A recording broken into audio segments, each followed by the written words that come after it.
സംസ്ഥാനത്തിന്റെ പലയിടങ്ങളിലുമുണ്ട്. അപ്പോൾ നമ്മൾ കാസർഗോഡേക്കൊന്ന് പോകുമ്പോൾ കാസർഗോഡും കുടിവെള്ളക്ഷാമം അതിരൂക്ഷമാണ്. ജില്ലയുടെ ഭൂഗർഭ ജലനിരപ്പ് അപകടകരമായ രീതിയിൽ താഴുന്നു എന്നാണ് ഏറ്റവും പുതിയ റിപ്പോർട്ടുകൾ, വാർത്തകൾ. കാസർഗോഡ് ജില്ലയിലെ ഭൂരിഭാഗം പ്രദേശങ്ങളും ഇപ്പോൾ തന്നെ കടുത്ത വരൾച്ചാ ഭീഷണിയിലാണ്.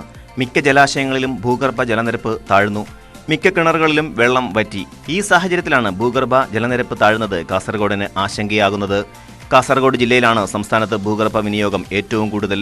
ഭൂഗർഭജലത്തിന്റെ 90% വിനിയോഗിക്കുന്ന സംസ്ഥാനത്തെ 3 ബ്ലോക്കുകളിലൊന്നാണ് കാസർഗോഡ്. 15 വർഷത്തിനിടെ 11,000-ലേറെ കുഴൽക്കിണറുകൾക്കാണ് ജില്ലയിൽ അനുമതി നൽകിയത്. 72.16% നിലവിലെ ഭൂഗർഭജല വിനിയോഗം. കുഴൽക്കിണർ ഒന്നിനും ഒരു ശാശ്വത പരിഹാരം എന്ന് നമുക്ക് പറയാൻ പറ്റില്ല. കുഴൽക്കിണർ കുഴിച്ചുകൂടാ എന്ന് പറയുന്നതും ശരിയല്ല. കാരണം പല പ്രദേശങ്ങളിലും കുഴൽക്കിണർ കുഴിച്ചാൽ മാത്രമേ വെള്ളം കിട്ടൂ എന്നൊരവസ്ഥയാണ് ഇന്നുള്ളത്. പക്ഷേ കുഴൽക്കിണറും അതിലുള്ള ജലവിധാനവും താഴോട്ട് പോവുകയാണ്.